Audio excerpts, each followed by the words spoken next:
le pasteur, le prophète ou l'apôtre, qui est ton père spirituel? Salut à tous et bienvenue dans la nouvelle génération des fils de Dieu. Dans cette vidéo, nous allons découvrir les 4 types de pères spirituels, leurs fils et leur doctrine.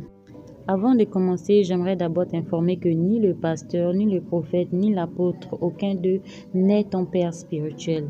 Car même Jésus-Christ, le Fils de Dieu, appelle les croyants mes amis et les chrétiens mes frères.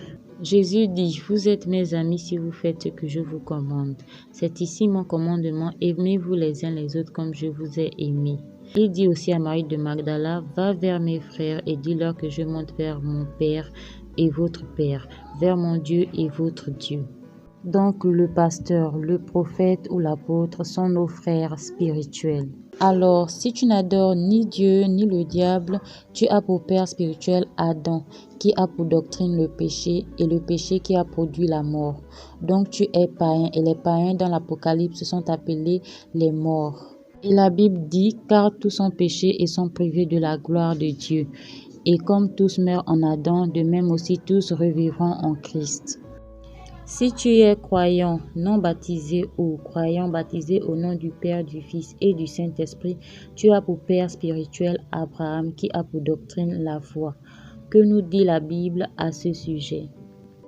Reconnaissez donc que ce sont ceux qui ont la foi qui sont fils d'Abraham, de sorte que ceux qui croient soient bénis avec Abraham le croyant. Ainsi s'accomplit ce que dit l'Écriture. Abraham a cru à Dieu et cela lui fut imputé à justice et il fut appelé ami de Dieu. Car les croyants non baptisés sont appelés les amis de Jésus et les croyants baptisés au nom du Père, du Fils et du Saint-Esprit sont appelés les amis de l'Éternel, qui sont tous les fils d'Abraham, l'ami de Dieu, le Père des disciples. Donc tu es disciple et dans l'Apocalypse, les disciples sont appelés ceux qui craignent le nom de Dieu, les petits et les grands.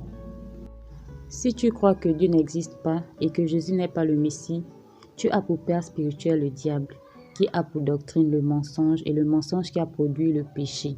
Car la Bible dit, qui est menteur sinon celui qui nie que Jésus est le Christ? Celui-là est l'antéchrist, qui nie le Père et le Fils.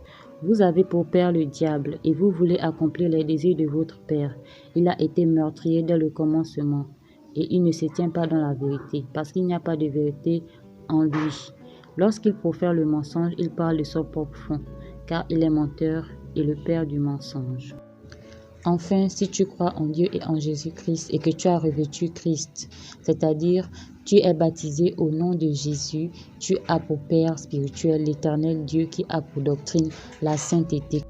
Il est écrit, ce que Dieu veut, c'est votre sanctification, c'est que vous vous absteniez de l'impudicité, c'est que chacun de vous sache posséder son corps dans la sainteté et l'honnêteté, car Dieu ne nous a pas appelés à l'impureté, mais à la sanctification. Donc si tu as revêtu Christ, tu es chrétien, et tu fais partie de l'Église, l'épouse de Jésus-Christ. Et les chrétiens dans l'Apocalypse sont appelés les serviteurs de Dieu, qui sont les prophètes, les apôtres et les saints.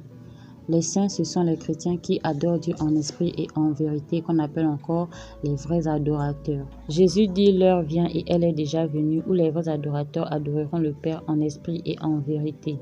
Ce sont là les adorateurs que le Père demande. Dieu est esprit, il faut que ceux qui l'adorent en esprit et en vérité. Ce sont les saints qui ont part à l'enlèvement, donc il faut être saint pour être enlevé en cette génération. Si tu aimes ton prochain comme toi-même, tu es disciple de Jésus, c'est-à-dire l'ami de Jésus, qui a pour doctrine l'amour, qui produit la réconciliation. Et si tu es l'ami du Fils Jésus et du Père Dieu, tu es aussi l'ami des frères de Jésus, les saints et les chrétiens. C'est tout pour aujourd'hui. J'espère que cette vidéo t'a aidé à connaître qui est ton père spirituel en ce moment et à savoir ce qu'il faut faire pour devenir le fils d'un des pères spirituels désirés.